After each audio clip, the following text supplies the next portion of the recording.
بسم اللہ الرحمن الرحیم۔ پرانے وقتوں کی بات ہے، عرب میں نوفل نامی بادشاہ حکومت کرتا تھا۔ اس کے عہد میں قبیلہ طے کا سردار حاتم طائی اپنی ثقافت اور خدمت خلق کے باعث بہت مشہور تھا۔ وہ ہمہ وقت حاجت مندوں کی حاجت روئی، غریبوں کی مدد اور اللہ کے بندوں کی خدمت کے لیے تیار رہتا تھا۔ ہر کوئی اس کی تعریف کرتا اور اس کی نیکی کے گن گاتا تھا۔ پورے ملک میں ہر کہیں اسے اچھے لفظوں میں یاد کیا جاتا تھا۔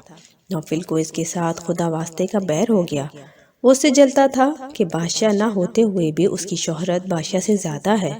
چنانچہ اس نے بہت سی فوج جمع کی اور حاتم کے علاقے پہ حملہ آور ہو گیا۔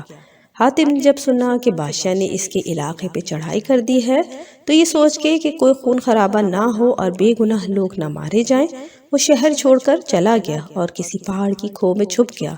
نوفل نے اس کا سب مال و متاع لوٹ لیا اور اعلان کرا دیا کہ جو کوئی بھی حاتم کو ڈھونڈ کے لائے گا اسے 500 اشرفی انعام میں دی جائے گی۔ اتفاق سے ایک روز دو بوڑھے میاں بیوی اس کھو کے قریب لکڑیاں کاٹ رہے تھے۔ بیوی نے پریشانی کے عالم میں حسرت بھرے لہجے میں کہا، کاش ہمیں کہیں سے حاتم مل جائے تو بادشاہ سے انعام پائیں اور روز روز کی مصیبت اور مشقت سے بچ جائیں۔ کب تک بڑھاپے میں یوں ہی در در کی ٹھوکریں کھاتے پھریں گے؟ بوڑھے نے کہا، ایسی باتیں مت سوچو، ہمیں ایسی قسمت کہا کہ حاتم ہمارے ہاتھ آئے، اتنی ساری اشرفیاں انعام میں ملے اور ہم دکھوں سے نجات پا جائیں۔ ہمارے نصیب میں یہی لکھا ہے کہ روز جنگل جنگل گھومیں، لکڑیاں کاٹیں، سر پہ رکھ کے شہر لے جائیں اور بیچ کے جو تھوڑا بہت پیسہ ملے اس سے دال روٹی کھائیں اور خدا کا شکر ادا کریں۔ حاتم اس وقت کھو کے اندر بیٹھا یہ باتیں سن رہا تھا۔ وہ یہ سوچ کے خوش ہوا کہ اس بے سر و سامانی کی حالت میں بھی خدا نے اسے کسی کی خدمت کا موقع دیا ہے۔ وہ فوراً باہر آیا اور کہنے لگا، میں ہی حاتم ہوں، مجھے بادشاہ کے پاس لے چلو اور اس سے انعام حاصل کرو۔ جلدی کرو، ایسا نہ ہو کہ کوئی اور مجھے دیکھ لے اور تم ہاتھ ملتے رہ جاؤ۔ بوڑھے نے کہا، بہت بہت شکریہ، بے شک ہم مصیبت زدہ ہیں اور غربت کے ستائے ہوئے ہیں، مگر ہم اتنے ظالم اور بے حیا نہیں کہ تجھے قید کرا کے خود انعام حاصل کریں اور اب عیش و آرام کے کچھ دن دیکھنے کی حسرت پوری کریں۔ نہیں، ایسا ہرگز نہیں ہوگا۔ اگر ہم ایسا کر بھی لیں، تمہیں قید کروا کے کچھ مال لے بھی لیں تو کب تک اس پہ گزارا کریں گے؟ پھر بھی تو ہمیں محنت مزدوری کا یہی کام کرنا ہے، تو کیوں نہ اسی پہ قناعت کریں، ہم ایسا ظلم نہیں کر سکتے۔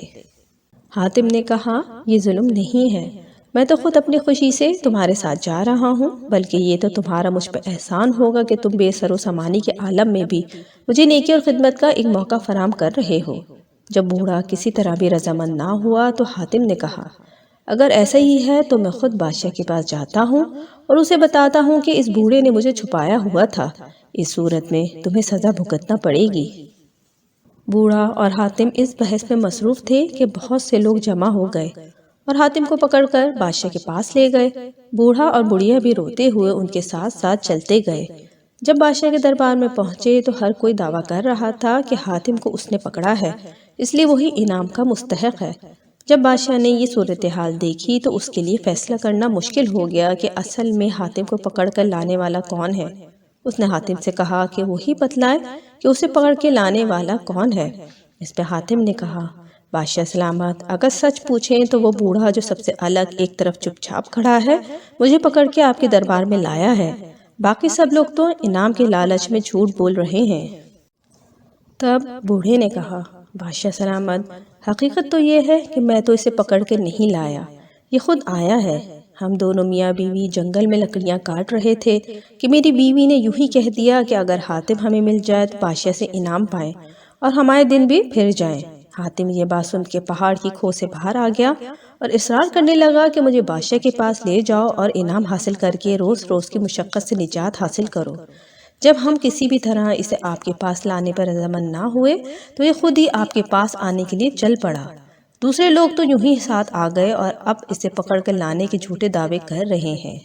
بادشاہ نے یہ ماجرا سنا تو حاتم کی طرف دوستی کا ہاتھ بڑھایا کہ میں ایسے عالی ظرف اور بلند ہمت شخص کے ساتھ جو ہر حالت میں دوسروں کی خدمت کے لیے تیار رہتا ہے کیوں دشمنی رکھوں۔ اس نے بوڑھے لکڑہارے کو بہت سا انعام دیا اور جھوٹے دعوے داروں کو جوتے لگوائے۔ حاتم کا علاقہ اسے واپس کیا اور قبیلہ طے کی سرداری بھی اس کو بخش دی۔ بوڑھا اور بڑھیا حاتم اور بادشاہ کو دعائیں دیتے ہوئے رخصت ہو گئے۔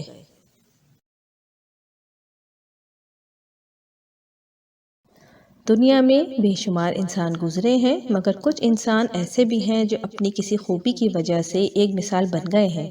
ایسے ہی انسانوں میں ایک نام حاتم طائی کا بھی ہے۔ حاتم طائی اپنی ثقافت اور فیاضی کی وجہ سے پوری دنیا میں مشہور ہے۔ حاتم طائی عرب کا رہنے والا تھا اور طے قبیلے کا سردار تھا۔ وہ اپنے مال کو ضرورت مندوں میں تقسیم کر کے بہت سکون پاتا تھا۔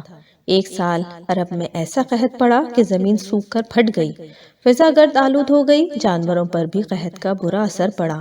اونٹوں کے پیٹ پسلیوں سے لگ گئے، قحط سالی نے جانوروں کا بھی صفایا کر ڈالا۔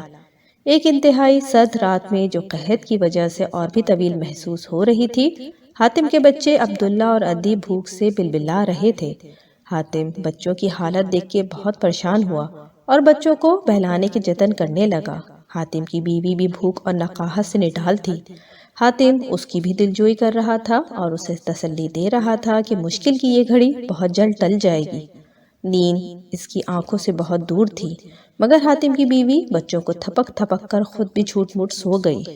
رات کا بڑا حصہ گزر گیا تو یوں محسوس ہوا جیسے کسی نے خیمے کا پردہ اٹھایا اور پھر چھوڑ دیا۔